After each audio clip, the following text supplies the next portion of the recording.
Hello, and welcome to the Dementia Dish with Danielle. I am Danielle Farrell, Public Education Coordinator at the Alzheimer's Society of Peel, and I'm coming to you today to talk a little bit about going missing and the risks of going missing and some of the things that can help as safety tips in prevention. So there is something called the Finding Your Way program. It is an Ontario-based program that has a wonderful website that contains wandering prevention tips, locating devices, all kinds of product information is available there on locating devices, safety planning, identification kits, caregiver stories on their own experiences with dementia and missing incidents. And the information there is available in 12 different languages. So this is a really great resource. And all the links of the resources I talk about today can be found in the comments section below the video. So please feel free to use those links to connect to the resources that I am speaking about today. Medical alert is one of the things that you can use. It is a bracelet or a necklace, but a product that can be worn around the neck or the wrist that signifies that a person has a medical condition, including dementia, and the wording can be memory loss as well. And it's great for when somebody cannot provide their own information. So the Peel Police do have access to the database for medical alert in their cruisers. So if a person were to go missing, then you would be, and they are part of medical alert, then you're able to notify the police and they can pull up all the information that's in that medical alert database. If the symbol is blue, instead of red on the product, that means that the first responders will know that there is dementia or a memory impairment present for that particular individual. Another really great resource as part of the safety planning is a vulnerable person registry. It is a free registry through your local Peel Regional Police, and the Greater Toronto Area Police Services all do have a vulnerable person registry. Each one has their own one for their region.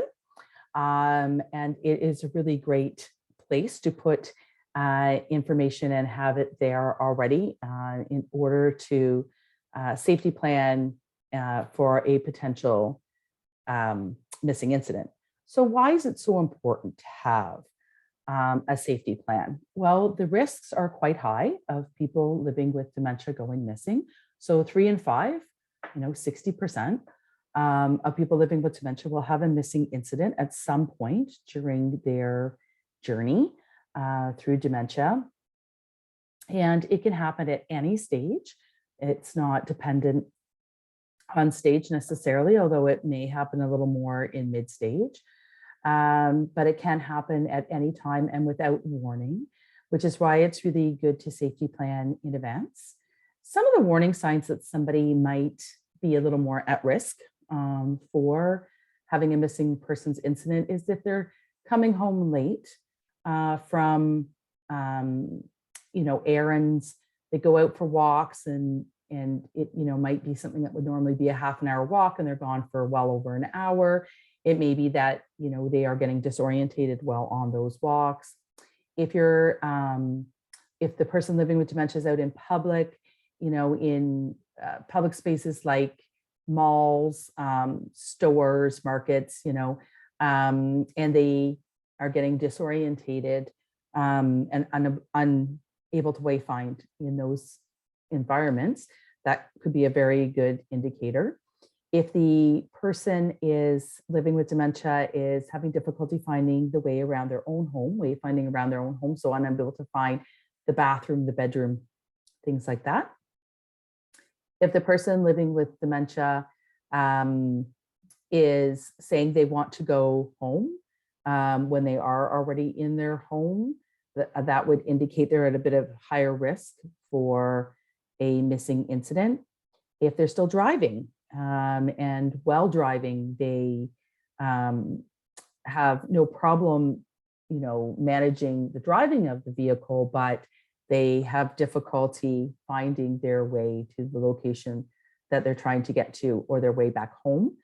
So that's something to really keep an eye on if the person living with dementia is still driving. So those are some of the things to watch for. Beyond that, there are also some things that you can do to sort of safety plan around a missing incident. And those things would be to ensure that the person living with dementia always has their address and their contact information on them at all times. That if they go for walks or go to run errands, that they notify somebody of where they're going and approximately when they think they'll be back. So those sorts of things can be very helpful as well. As I said, locating devices, GPS systems, medical alert bracelet, these are all things that can be incorporated in order to prevent or help if there is a missing incident. If you have any other questions for us on this particular topic or any topic to do with dementia, please know that you can reach out to Service Access at extension 307, or you can email at direct.support@alzheimerappeal.com. You can leave a voicemail or write an email and we will get back to you. The other options are to follow us on Facebook, Twitter, and Instagram. We'd love it if you could leave us some comments today on our video. And please feel free to ask us any questions that you might have. And we'd love to be able to answer those for you. The Dementia Dish is going to run every month on a different topic to do with dementia. And so we're looking forward to having you with us for these short snippets of information on dementia-related topics that we hope you will find useful. Some of the questions that we received from people prior to our session today, I'm going to read to you and just answer those questions as well. So these are some questions that we gathered ahead of time. So the first question received was, what will I need to register my dad as a vulnerable person?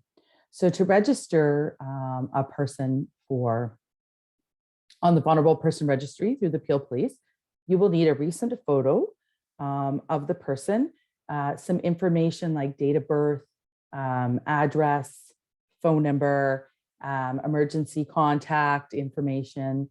They're also going to want to know about scars or tattoos or birthmarks that the person might have, as well as some ideas on where the person often goes. So frequently